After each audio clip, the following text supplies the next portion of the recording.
pills thrown into my face, and I'm like, diagnosis of something that I just said I just checked off a list, and and I was just like, okay, there's more. So I really dove into personal development. My morning routines, they changed my life too, because they helped me You being able to turn that into something really positive for your daughter. So that is just a beautiful, Aw, you're doing amazing yes. things too. Thank you. So what's your next step? What's your plans to do next on your long list of things like mine, I I know suppose? I have so many, like, since I'm in the shift area, I have all this stuff happening in my coaching programs for working with mompreneurs, and going through the 3 pillars, and I'm showing them, even too, moms are like the gas mask to the airplane. They say, like, you have to help yourself first before you help anyone else, and it, like, ripple effects, right? Yeah. It's not just your, like I said, it's not just yourself that you're changing. It's going to be. So tell me about you.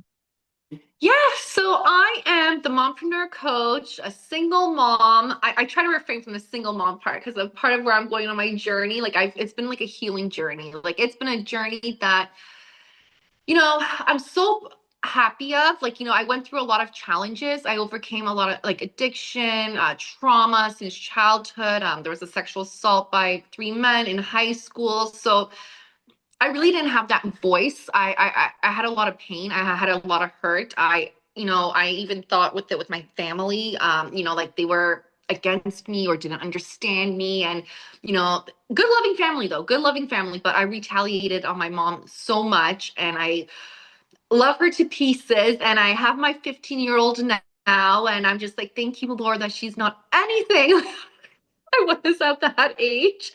And, it it really was a healing journey, and I'm very grateful for it, because I'm the mompreneur coach, and I want to help ambitious moms to really achieve their next level success. And that can look as anything. That could be business, that could be your personal life. Even my biggest dream goal is my next focus to that, as I build, because I feel like I'm in this pivoting stage right now, and I'm shifting, like, and all these things. And it's good. Is working, starting an organization with mental health and addiction, and, like, human trafficking, and really, like, changing the system, I guess. Like, I don't know exactly what and how, but, like, like, for example, here in Canada, we have hospitals. People go in, they're asking for help, but they're drugging them up, and they're actually misdiagnosing them with things that they don't have. And, they're taking these shots. And, I'm not saying that medication is something that you don't have to take, but it's inwards. Everything is inwards, whether it's success in your business, signing on clients, whether it's your relationship, attracting a partner, like, you know what I mean? Yeah. Anything. So I've taken all my life lessons, putting into what I do. I was in anthologies, working with She Rises Studios in the past. Currently, I'm working on writing my own solo books. I'm super excited about that. And it came down to, like, the 3 key pillars of a happy life. So successful life, and these are, like, the pieces that go together, because you're searching everywhere for, like, what to do. And I remember my journey, I was like, okay, like, I went to counselors, therapists, all this. I'm like, pills thrown into my face, and I'm like, diagnosis of something that I just said I just checked off a list. And and I was just like, okay, there's more. So I really dove into personal development, deep inner mindset work, and I ran into Bob Proctor, and he was all about paradigm shifts. I'm like, what are these paradigm shifts? And that's when I started to learn about the brain and all that stuff, and habits and your identity. And yeah, so I could talk for hours. So It's fascinating though, isn't it? I completely agree. It's what's in here and Mhm. in recovery, everything's thrown at you. It's you've got to do this, you've got to do that, and this is the best way, that's the best way. I think it all starts with looking within and finding yourself and that Like, discovery. loving Because yourself. yeah, that's it. Because tablets aren't gonna help that, sadly. It's Yeah. hard work that Yeah. on the inner self. Yeah. Um, so I love what you're doing because I want that with the addiction podcast. It's not just about addiction and recovery. It's because people in recovery, like mums, that's not your title. You're not in recovery. You're not a single mum. You're a person, and Yeah. finance happens, relationship happens, some days a car won't start. So I want to get all of that in the podcast, not just all this is what you have to do, because everybody's different and their journeys look different. So I think that's No, amazing. oh, thank you. And it's true. And I'll quickly just add in too, like I did AA, like I'm still part of AA, but it's true what you say, that identity, because when I went in there and say I'm an alcoholic, I'm like, at first I was like I couldn't say those words and that identity. And a lot of people say too, like I'm a recovered, like, you know what I mean? Or, and then, but a guy made a point too, and he was saying, because I said to him that too, I'm like, I don't want that part of my identity. And the guy mentioned something and he brought it to the book. I can't remember, it was a couple like in the beginning part when I started going. So that was like a year or something ago. But he said, like, that was the most amazing thing to realize, to become self-aware of, this is where I'm at right now. This is where I'm at right. This is like, you know what I mean? And you can tell you're safe face to face. But I agree. I completely agree with everything that you're saying. So yeah. Yeah, it's great. And there's a lot of controversy with people, isn't there? Whether they are recovered or is that possible and all that. But I think Yeah. it's what you feel Yeah. and what works for you. Because So that just yeah, adds doubt after. And then when you have that doubt, what does that doubt do? That's your highest chance for relapsing, right? Like, yeah, definitely. So, and you're writing a book. I'm writing a book as well. And oh, between podcasts and books, my head is just spiraling. So, how's it going for you? you know what? I've been in the freeze stage, but I think it's because I'm pivoting like through like the stage and the next level. And like I know the outline of it. I started writing. I know it's just sitting down and writing and putting it. I know what I want to include in the book and how to go kind of thing. It's just a lot of the things going. But a good friend, she actually recommended, and I'll say it to you too, because this is a great genius idea. She recommended that use Otter AI. It's an app. All I right. think you have to pay for it. I don't know if there's a free version or you have to pay for it too. But anyway, so what happens is that you talk to this app thing. And she's like, within 40 minutes, I had a chapter written. She's like, because Wow. it takes everything that you say, and then you can go in and you can change the words. So at first I was like, oh, I really like the magic of the writing and like, the typing or whatever. But I'm like, but you're still gonna do it because you can still put it on whatever and you can like edit whatever. But it's your own words that comes down and it edits it for you, and you can use it to help like whatever. So yeah. But how's it going for you? I know you're saying it's all a lot of things. Yeah, I keep like starting a bit and then it sort of comes to a standstill. I can't get on paper what I'm trying to get across. So then I start another part of the book and then do that and then sort of go back to the start. So I'm sort of going round in circles, but it's getting there. Yeah. Yeah, no, I'm putting try it on try the paper. yeah, no, definitely. And and I think it's like always going back to it. Like, you know what I mean? We're always gonna add to it. Like I did anthologies before where I wrote last minute, like a chapter. Like, you know what I mean? And I just let it all out and I edited it, whatever kind of thing for the deadline.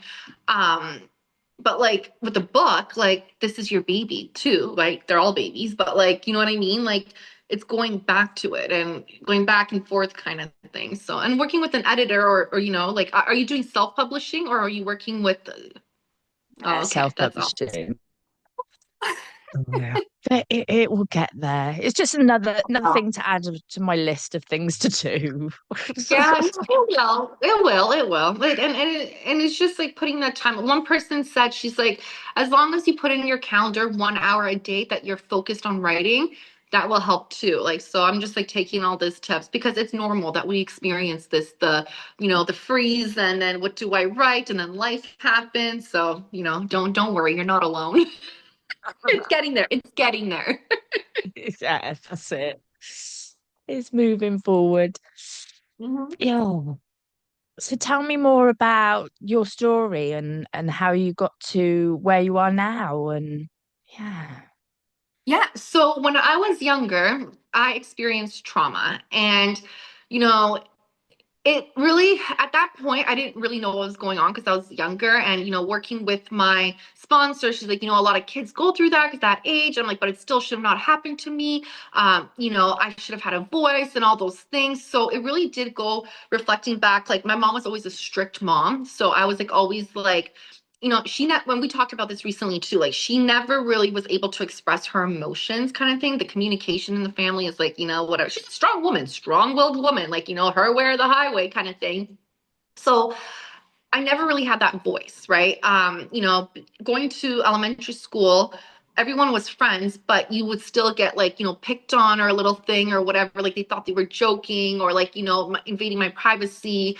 Again, not having that voice, that power, being judged, but I would speak to my dad about it a little bit. I have a glimpse of memories about that. But then going into high school, you come into this world and you meet all these friends, and I had good friends and I got into some little crowds, um but like you're experimenting, right? And then after people say, oh, this is normal because you're in high school, but little it wasn't normal, right? No, I don't need to drink alcohol to have fun or go to a party, or I don't need to try these drugs. And so I experimented with drugs, and alcohol was off and on kind of thing.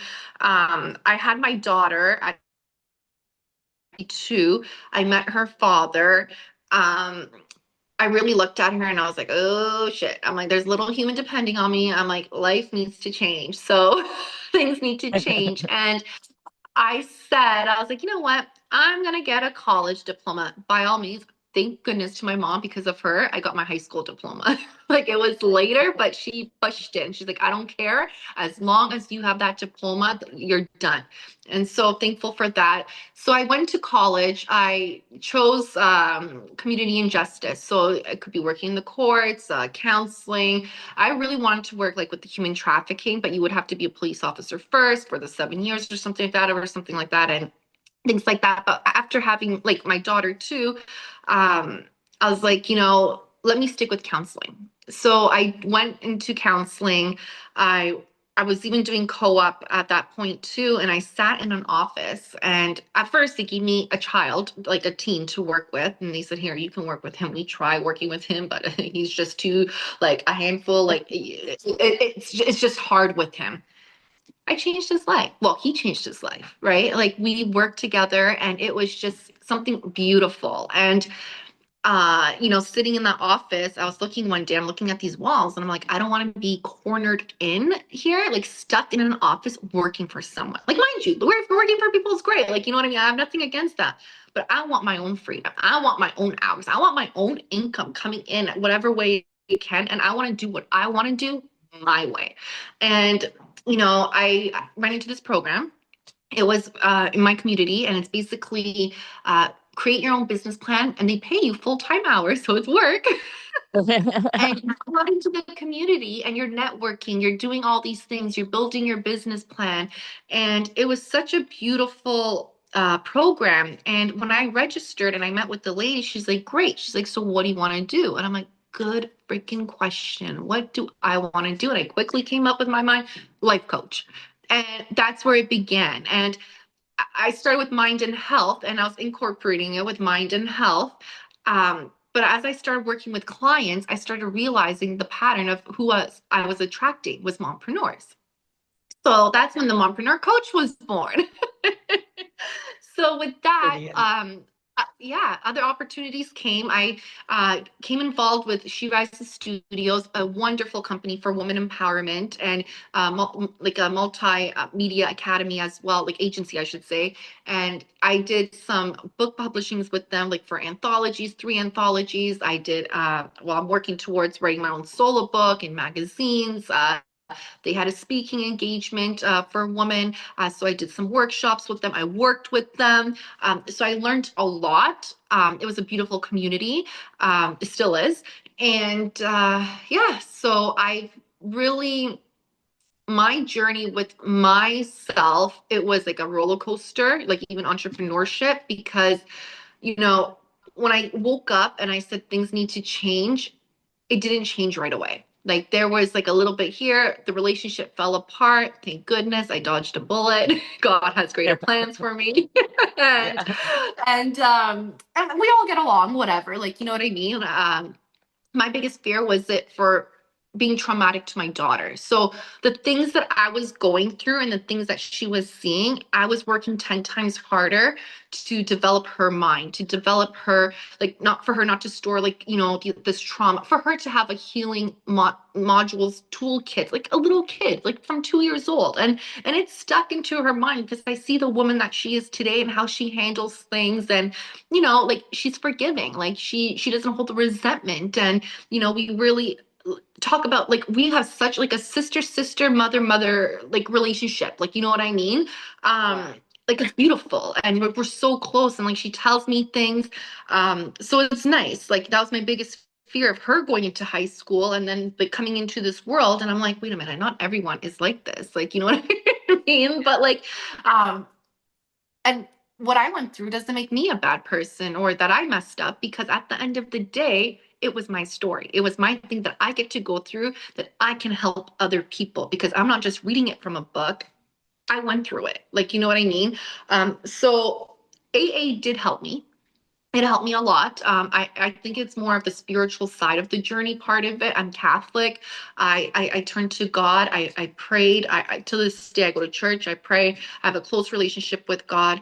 Um, and like my morning routines, they changed my life too, because they helped me reprogram my subconscious mind, be more responsive versus reactive.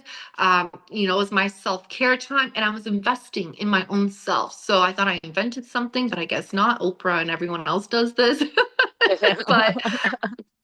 but that's pretty much my journey, how I have. So yeah. It's amazing. Yeah. Self-care, very important. Having that routine as well, making sure you have time just for you is so, so important. Yeah, It is. It absolutely. really is. And I think a lot of times with single moms, people say, oh, like, you're a single mom, feel sorry, whatever. It's the most beautiful journey ever. Like, you know what I mean? You're finding, and we all come onto this world, onto this part to have, we have our story, we have our healing, we have things that we do for, like, you know what I mean? So it's our journey. And it's a beautiful gift that you've given to your daughter, because that trauma and the pain and experience that you've been through, you've been able to turn that into something really positive for your daughter. So that is just a Mhm. beautiful gift to be able to give her. Yeah, yeah, no, yeah. It's like her even going through, like, seeing this stuff. I think that was my biggest fear. It was just like, how, like, these stories, like, oh, when one person's addicted, or like, like the cycle, I should say, the generational. And I actually joke with this with my family, and I'm like, oh, I'm the one that stops this generational stuff. And are sick of listening to that word. But it's true though, like when you change, others around you change. Like I've seen my family, like, my relationship is getting stronger. Like the love was always there, but it's just we each have our different things.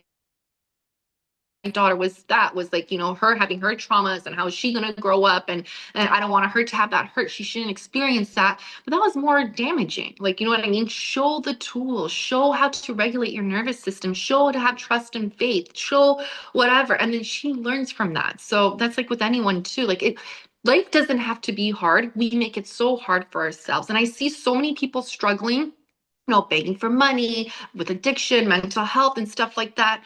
And it doesn't have to be that way. We just have to be honest with ourselves. And I think it's the fear of, like, I know with me too, is like, oh, how am I going to stop drinking if like, my wedding, I single, don't even have a boyfriend. And I'm thinking, how am I going to I drink at my wedding? Yeah, Like, that's a true alcoholic like mindset. we do. It's crazy, isn't it? I mean, my first big worry when getting sober was, how am I going to go on holiday? When I go on an Yeah. all-inclusive holiday, what do I do? It's Yeah. and But that was what was worrying me, not the death of somebody or of somebody close or something major like that I can yeah. cope with, but how do I go on holiday? Like, It's true. But now when you look at it and you step out of it, you're like, damn. Like, I thank goodness I don't drink. I'm like, or I'm like my dog, like he had an upset tummy and all night we were up and I was like, oh, waking up in the morning and I was like, oh my gosh, thank God I don't. Like, you know what I mean? When you learn to love yourself, when you learn to have fun, when you learn to change your perspective on things, like no matter how hard I was in a situation, I always was looking for the solution, the green light at the end of the tunnel. And my friends always used to say, a good friend of mine, she passed away, and sadly because the addiction, she went relapsed and she died, and it's sad. And she had children, and she always used to say, well, the grass isn't greener on this other side, but it is. It really is. Sometimes it takes a lot, and it's not perfect, but it's how you see things and view things. Yeah, because of course they say in AA, don't they, that it's you'll have the life beyond your wildest dreams.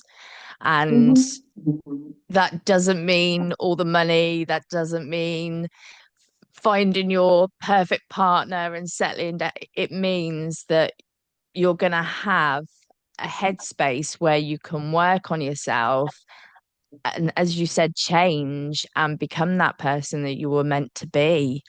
Um, Yeah. and have your own decision. You can make your own decisions, your own choices, and be able to move forward rather than being a slave to the alcohol. Hmm. So it's yeah, some people have a wild imagination of what the life beyond their wildest dreams is, and it doesn't usually involve owning a yacht or anything like that. Yeah. But you know what? And it's like sometimes like the fear of it, like the unknown, but it's like the most beautiful, beautiful journey you can ever be on. Because again, it's not perfect, but like it's who you're. I love that.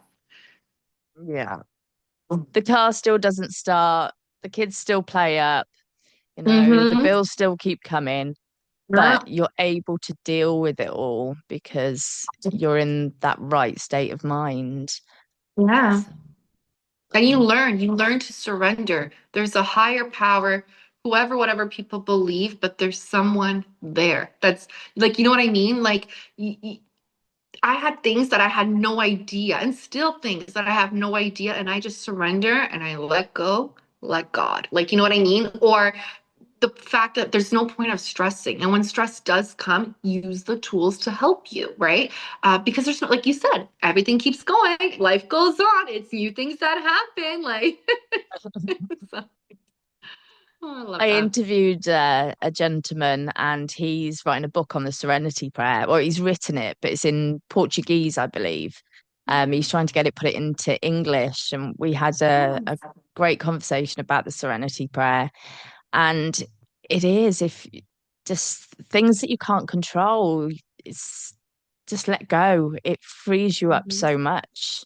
If you can't do anything Mhm. about it, there's no point fighting because it wears you down. Yeah. And I think that's what blocks you more. That's what blocks you more is that fear that, like, like we're meant to be living without fear, having that full belief. And of course, things are going to happen, whatever, like, you know what I mean? But it's reframing your mindset and shifting it back to the belief, the faith, the like trusting everything's going to be okay. Because when we have that fear, it causes sicknesses, a lot of things, right? Definitely. Yeah, it does. And as you said, with trauma as well, it's if that's left without any treatment, then we're storing that trauma in our bodies, which Mm-hmm. again creates illness. Because my mum passed away and she was a drinker, would never admit it. But ultimately, I think she died of trauma. Yeah. Never ever addressed it. And you could see it in her. It was weighing her down so much. And it's a sad thing to watch. You can see when people are stuck in it. Yeah. So No, it yeah, is. And it's I think like, sorry to hear about your mom and like, like kudos to you, like for, starting your journey. Like, you know what I mean? To be like how would I say like the stuff like breaking and moving forward, like that's every parent's dream is to have their kids have the best life. So she knew her struggles and she knew she couldn't, whatever. Like, you know what I mean? I don't want to say too much, whatever. Like, you know what I mean? But to see you doing this, like, that's like that a huge proud mom moment. So I got goosebumps. Sorry. Yeah. Well, it's great. And I love what you're doing, as you said, and change is slow, especially with addiction. But I think the more of us that get our voices out there and start trying to make this change, because it is going in the right direction slowly, but it is. Mhm. And the more of us that are out there, the better, I think, because what you're doing is Advocating. absolutely amazing and needed. Yeah, definitely. Oh, you're doing amazing Yes. things too. Thank you. So what's your next step? What's your plans to do next on your long list of things like mine, I I know. suppose? I have so many, like, since I'm in the shift area, I have all this stuff happening in my coaching programs for working with mompreneurs and, going through the three pillars. I'm showing them, even too, moms are like the gas mask to the airplane. They say like you have to help yourself first before you help anyone else, and it like ripple effects, right? Yeah. It's not just your, like I said, it's not just yourself that you're changing. It's going to be the people around you too. I'm going to be starting my own podcast. I'm working on my solo book. And also, I do want to like start within the next year my own organization, Foundation for Mental Health Addiction, something with human trafficking. I don't know the house yet. I don't know what's going things. So I'm just, God put that into my lap and it's just going to be, well, we're going to see what's going to happen. Trust. Yeah. I think that's the best way though, just starting. And it's funny how things snowball and we know when they're right, we know Mhm. when it's the right thing to do. And I think that is great because you'll come across people, especially doing the podcast, Yeah. and it can lead you into different directions that you never imagined. So I think it's fantastic because ideas that it all starts somewhere, doesn't it? So Yeah. And sometimes I awesome. always say, you don't need to know the how. Everything else will come into fruition. Yeah. When I started this, I just didn't know if there would be much interest in it or how it would be received, but it's going so well because I think people want to hear. They want to hear Mhm. that they're not alone. They want to hear that things are being put in place and there are people, as you said, advocating for them. And it gives hope, which we Yeah. all need. We do, we do. I think a lot of times we have this perfectionism, like, oh, my family, or I should be this way or that way. Oh, there must be something wrong with me, or even sometimes denial, like, oh no, because people they drink on the weekends, like they do. I was in that denial part as well too, and you just have to really be honest with yourself and let go of the fear and take the action and trust, surrender. And again, like there's so much stuff out there to help. It's the most beautiful journey. No one, like I have people close to me that are struggling with this, and I say, I'm the only person that's feeling this. Like to us, it is like that we're the only people that no one understands or whatever. But once you go and you open that door, you're like, oh wow. Like, this is like a whole new world. And some things work out faster, some things slower, but like it's your spiritual awakening. Yeah, definitely. And it's taking that first step is really scary because you don't know Mhm. what's That's behind right. that door and Yeah. what's going to happen. But it is, as you said, the most beautiful thing once you start working through it all. And to feel that relief, that pressure coming off is Mhm. just a great feeling. No, it is. It really is. And then sometimes you have to go back to it just to remind yourself, right? Because life happens, right? So, I did when I first went into rehab, I drew myself a poster and I put on it, don't forget how you felt when you got here.